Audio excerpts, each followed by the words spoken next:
Plastic itself has had a bad rep recently. It's very much in the news. It's very much seen as something that we could do without potentially. It's a very new product. We've only had it since the 1940s with the petroleum revolution. However, it's made our lives a lot easier. It's made our lives push forward. We all have computer screens, keyboards, mobile phones, everything else made of plastic. Plastic in many ways has helped our society move forward. However, it's also made us lazy in many ways that, you know, we had to work harder. And I know people will be thinking, yeah, but if we would have to work harder, you know, it's less income, it's less benefit for our economy. It's, why do we have to work harder? We shouldn't have to work harder. This is the great thing of plastic. It's made our lives so easy. But also, if you start to think about it, it's also made our lives really lazy. We're now time poor. I don't know where time poor came into the equation, but we're now time poor. We don't have to work half as hard as we ever used to, but we're now time poor. And if you look at the way we shop, the way we consume, the way today everything is keeping up with the Joneses, you look at modern advertising, you look at the way that we must buy this. If we want to be happy in life, we should buy this product, this product, this product, this product. And for me, plastic of all of them is the icon of consumer living.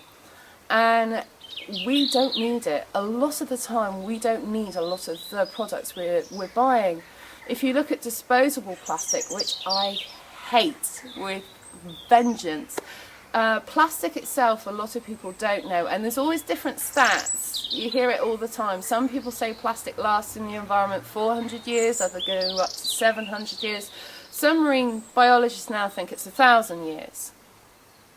When you think of something that you've used, you go to a garage, say, and you've got time, must get to the next meeting, so run to a garage, I get a bottle of water, I get some sandwiches, rip it open, eat it, throw it away. Don't think about it.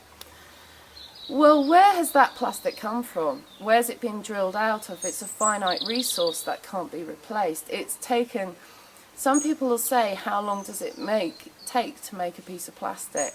You know, a few seconds, a couple of minutes. I say 2 million years, because it's come from the earth and it's taken that long a time. How long does it take to go away again? 500 years to 1,000 years. And we use it like this.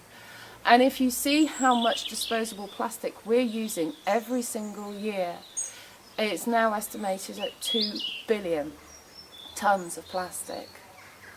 With no end game. We're now making a product that has no end game. With steel, with wood, with paper, there was an end game. It goes away. With glass, eventually it will biodegrade, it will go back into earth. Plastic doesn't. It hangs around for so long. And for me, I've got a serious problem with it, because I feel it's a debt we're putting on generations to come. You know, our grandkids.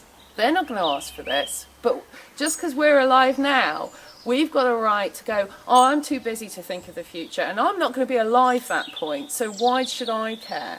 Well, if you've got kids, you should care. If you've got grandkids, you should care.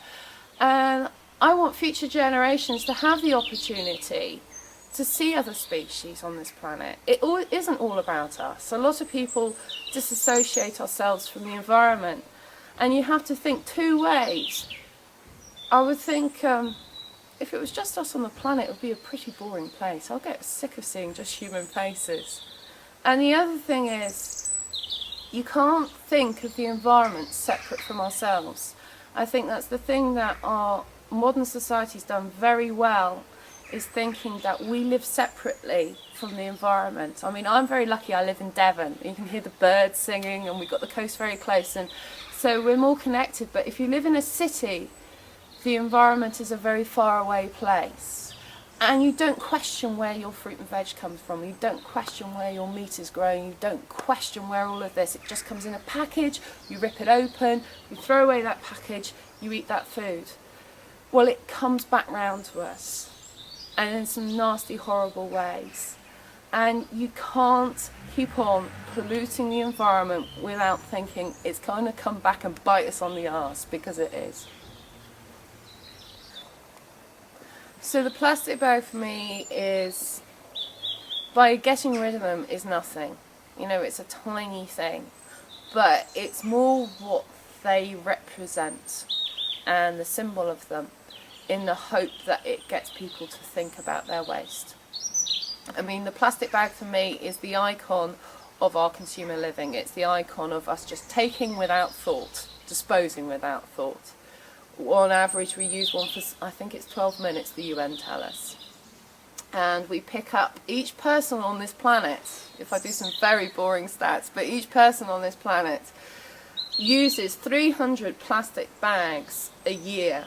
That's thinking of the Inuits way up on the Northwest Passage who never have even seen a plastic bag, to countries. There's so many countries now that have completely banned them. That's taking in all of their population. So it's basically the West. It's Europe, America, Australasia, those areas, China. And our use of plastic bags, 300 plastic bags per person on the planet. And you think how many billions of people we have on this planet. And we use them for 12 minutes. And for me, to get rid of that was just a tiny start of what I wanted to get rid of. But plastic makes our lives so easy, and it's very hard to get people to go back and not make their lives so easy. But I knew if I knocked that out the system, then it's something we didn't have 30 years ago. We can live so easily without. But in the hope, on the bigger scale, it's made our traders look at other things they're using, you know, and they've never even questioned a plastic bag. That's the thing it's done, it's questioned, make them question, you know, and it's put this seed in their head. So, all right, we don't use plastic bags. Some of them, that base level, fine, they don't use them, that's the start. Others, though, have embraced it.